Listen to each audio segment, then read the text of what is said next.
Harry and Meghan's UK return could trigger the royal family's most awkward reunion yet.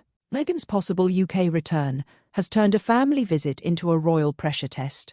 The visit is supposed to be about Invictus. Prince Harry and Meghan are reportedly planning to bring Prince Archie and Princess Lilibet to the UK in July, in what would be the children's first visit to Britain since 2022.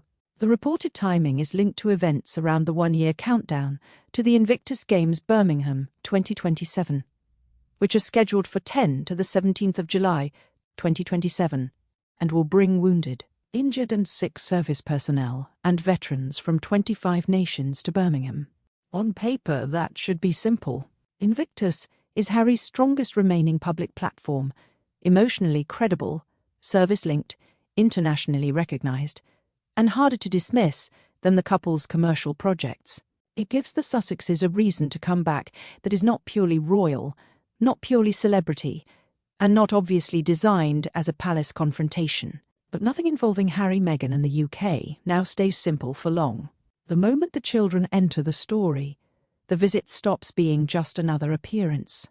It becomes a question about family access, royal accommodation, public security, Charles's legacy, William's red lines, and whether the monarchy can absorb the Sussexes without looking weakened. Charles has the hardest decision. The most explosive question is whether King Charles will meet them. Reports say the king has offered Harry, Meghan and the children royal accommodation during the planned visit, although there has been no confirmed public acceptance from the Sussexes. That matters because accommodation is not just logistics. In royal language, where people stay often says something about whether they are inside the circle, outside the circle, or being managed from a careful distance. A royal residence would give the visit a warmer tone. A hotel or private arrangement would make the separation more visible. Charles's position is emotionally difficult.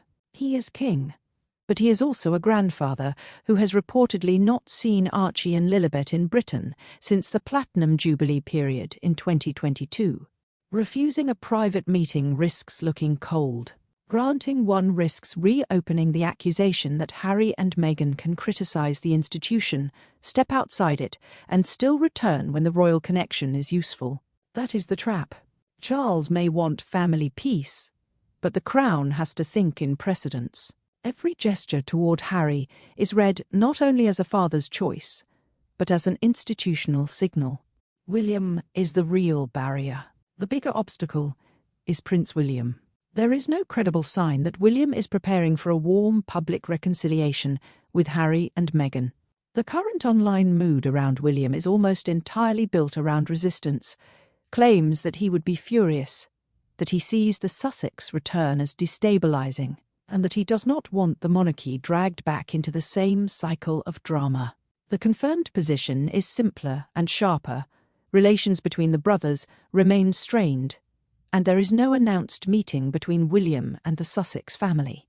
Reports around the visit repeatedly distinguish Charles as a possible meeting point, while leaving William uncertain or unlikely. That distinction is crucial. Charles can frame a meeting as grandfatherly. William cannot. For William, meeting Harry and Meghan would not just be family softness, it would be interpreted as a political act inside the future monarchy.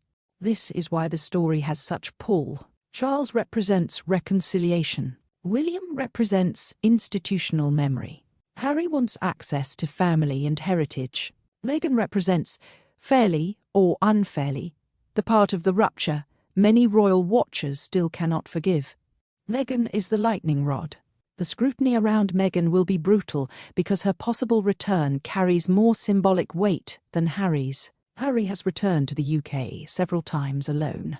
Meghan has been largely absent from Britain since Queen Elizabeth II's funeral in 2022, making any return feel bigger than a routine family trip.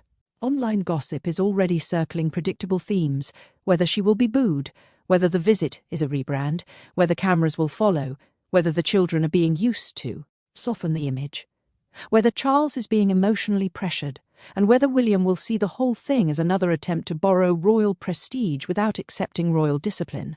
The important point is not that every rumour is true, Most gossip around the Sussexes is a mixture of briefing, speculation, resentment, fandom, monetized outrage, and palace Kremlinology. The important point is that Meghan does not arrive as a neutral figure in the British public imagination. For supporters, she is a woman who was hounded out, racially scrutinised, and punished for refusing the system. For critics, she is the person who helped turn private royal grievance into a global media product. That split means even a quiet appearance becomes content before she says a word.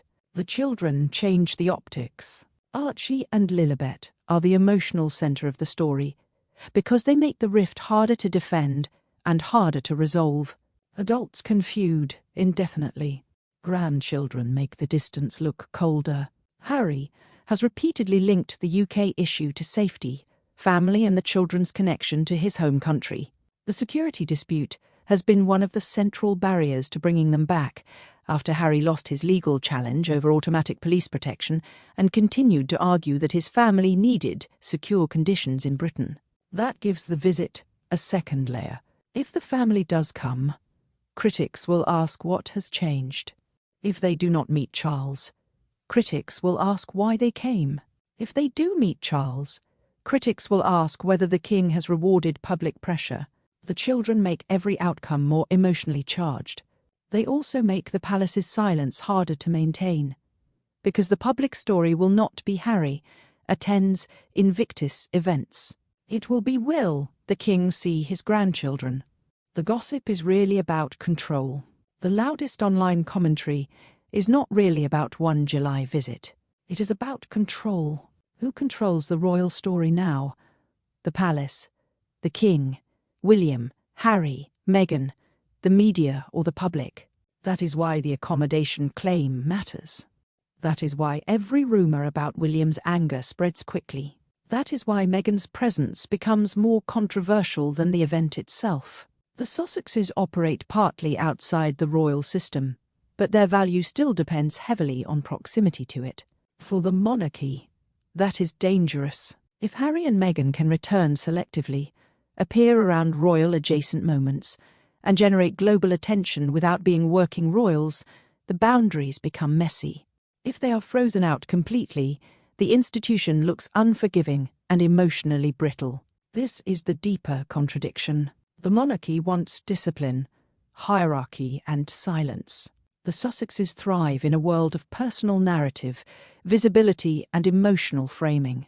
A UK visit forces those two systems back into the same room. The most likely plan is controlled separation. Harry attends Invictus-related events. Meghan's involvement is managed carefully. The children remain largely private. Security details stay undisclosed, and any family meeting with Charles happens privately if it happens at all. A public meeting with William looks unlikely. A public royal reunion looks even less likely. The more realistic scenario is a quiet, tightly managed contact with Charles, possibly framed around the grandchildren rather than Harry and Meghan themselves. That would allow Charles to appear humane without staging a full institutional reset. It would allow Harry to claim some family reconnection without forcing William into a public climb down. It would allow Meghan to return without being positioned as formally welcomed back into royal life. But even that careful version carries risk. One photograph, one leak, one seating arrangement, one balcony-free absence, one briefing line, or one visible snub could dominate the visit. The royal family cannot make this normal again. This is why the visit is so dangerous as a media event. It is not because Harry and Meghan are likely to trigger some dramatic palace showdown. It is because the family can no longer do ordinary family contact without the world treating it as evidence. If Charles meets them, it will be read as reconciliation. If William avoids them, it will be read as rejection. If Meghan appears, it will be read as a comeback. If the children are seen, it will be read as emotional leverage. If nothing happens, the silence itself will become the story. That is the real power of the Sussex problem. It turns private gestures into public signals and public signals into institutional pressure. A visit built around Invictus should belong to veterans, recovery, and resilience. Instead, it risks becoming another referendum on whether the monarchy can forgive without looking weak, and whether Harry and Meghan can return without reopening the wound that made them famous.